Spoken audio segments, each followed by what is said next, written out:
Star plus Anupama serial के बुधवार यानी आज रात 10 बजे के एपिसोड में आप देखेंगे कि अनुपमा की बेटी राही उसके साथ चलने से इनकार कर देती है। अनुपमा के बहुत देर तक समझाने और सफाई देने के बाद राही का मन बदलने लगता है, लेकिन वह खुद को रोकती है और वहां से भाग जाती है। राही इतने में तनाव में आ जाती है कि सुसाइड करने की भी कोशिश करती है। तब प्रेम उसे बचा लेता है।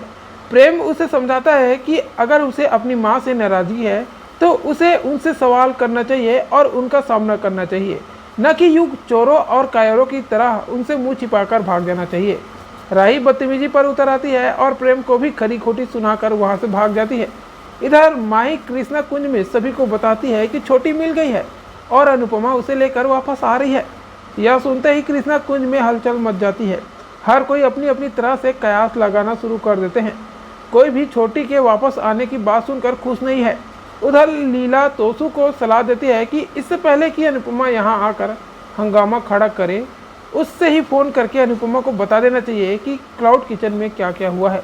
तोसू फ़ोन करके अनुपमा को पूरी बात बताने की कोशिश करता है, लेकिन फिर अपनी गलती न मानते हुए आधी बात उसे बताकर फ़ोन कट कर देता है। वही राही को पता चलता है कि अनाथ आश्रम में ताला पड़ गया है और अगर आज के आज 10 लाख रुपए गंगवानी को नहीं दिए तो आश्रम उसके हाथ से चला जाएगा। राही यह सुनकर दंग रह जाती है और हर जगह से पैसे अरेंज करने की कोशिश करती है, हालांकि बात नहीं बनती है।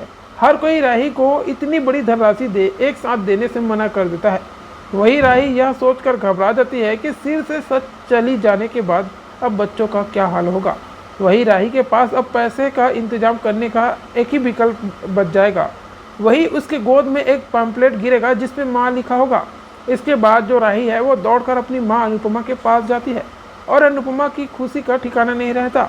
अनुपमा को लगता है कि उसकी बेटी जो अयोध्या है वो वापस आ गई है, लेकिन फिर राही अनुपमा से जो कहती है उसे सुनकर अनुपमा और अर्श दोनों ही दंग रह जाते हैं। वही राही कहती है कि मैं आपके साथ चलने को तैयार हूँ, लेकिन मेरी एक शर्त है, आपको मुझे 10 लाख रुपए देकर मेरे आश्रम को बचाना होगा। अगर आपको मेरी यह शर्त मंजूर है तो मैं आपके साथ चलने को तैयार हूँ। अब यहीं पर जो एपिसोड होता है वो खत्म हो जाता है, लेकिन देखना होगा कि अनुपमा सीरियल के आने वाले नए एपिसोड में अब यहाँ से कहानी कहाँ पर मुड़ेगी। क्या अनुपमा आद्या को पैसे देगी और जो राही है उसे अपने साथ ले जाएगी? तो ऐसे तमाम से सवाल हैं जिनके जवाब अभी देने बाकी है। तो सीरियल अनुपमा के आगे लेटेस्ट अपडेट के लिए चैनल पर बने रहिएगा।